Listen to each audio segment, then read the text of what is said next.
Hi, welcome to Tips on Teens. I'm Kent Toussaint, licensed marriage and family therapist, coming to you live on Facebook every Wednesday at noon, your lunch break, to answer your parenting questions.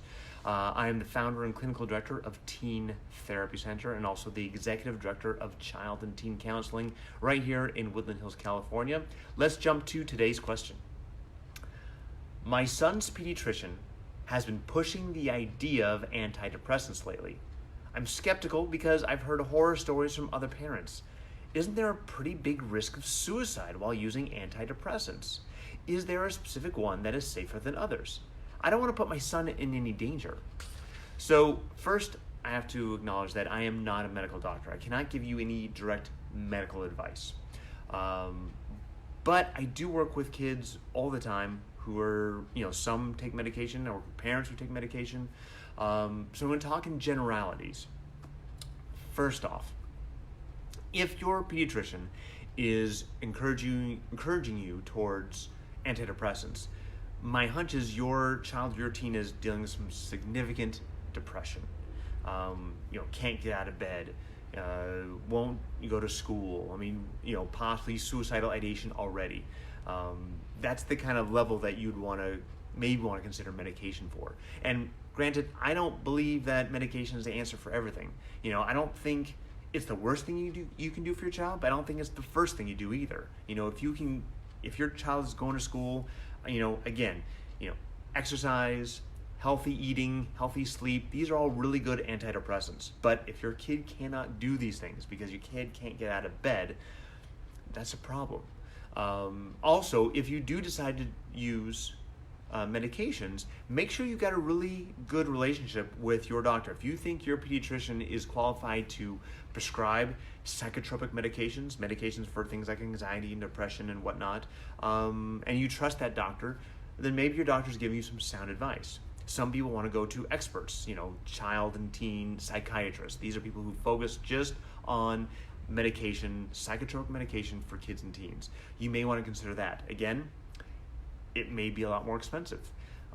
But there's also a lot of concern right now with the medication and how it's going to impact your kid, because it will. There will be probably some negative side effects depending on your child, depending on your child's biological and chemical makeup. Different people get side effects, and that's something to consider. It's really important that you talk to your doctor about your kid's drug use, or that your child has time alone with a doctor to be more open about how much he's smoking weed or drinking or whatnot, because that may impact his, the medicine he's prescribed. Also, we have to consider that many times the first course of treatment that kids in adolescents are prescribed is not going to work.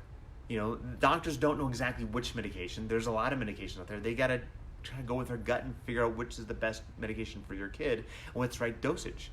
So it may take 2 to 4 weeks to figure out if that's the right medication, which means if it's not, the doctor has to adjust the dosage or adjust the medication altogether, which means another 2 to 4 weeks, and titrating down from the old one, getting on the new one, new side effects. It can be really frustrating and feel like it's taking forever, and it can sometimes.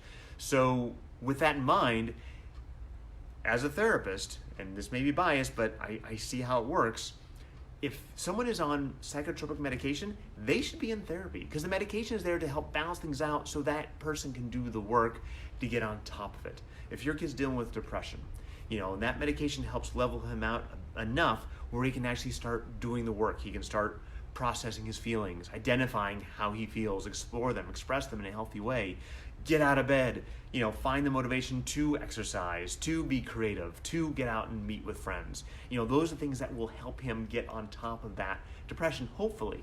And eventually, possibly, your kid may be able to wean off that medication if he's building the coping skills around that. If he's not, then he's going to be stuck on that medication. Some people may need medication for long periods of time. Again, depends on what your doctor prescribes to you, and what your doctor feels is best, and what your child's physical makeup is. None of this is easy, and I understand the concerns. Does antidepressants, does it lead to suicide? I think that may be a very nuanced question that needs a lot more research, because there's a lot of variables. How much drug use does that kid have? How much support does that kid feel he has? There's a lot of ways that can go. Putting it just on medication may be too narrow of a focus. Again, talk to your doctor. If you're not satisfied with how your doctor is giving you time to answer your questions, then get a second opinion. Again, this is not an easy thing to do, but I encourage you to research it and find out. We want to make sure your kid is healthy and strong before he does try something like suicide. I'm not saying this child will, because I don't know enough about this case.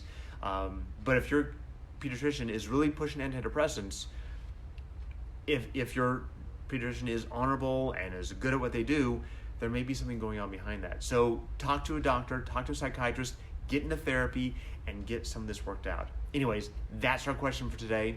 Thank you for your question. It's a really tough one, and I appreciate the tough ones. Keep them coming. If you have a question you'd like me to answer, email us at tipsonteens@teentherapycenter.com, and I'll answer it next Wednesday at 12 o'clock right here on Facebook.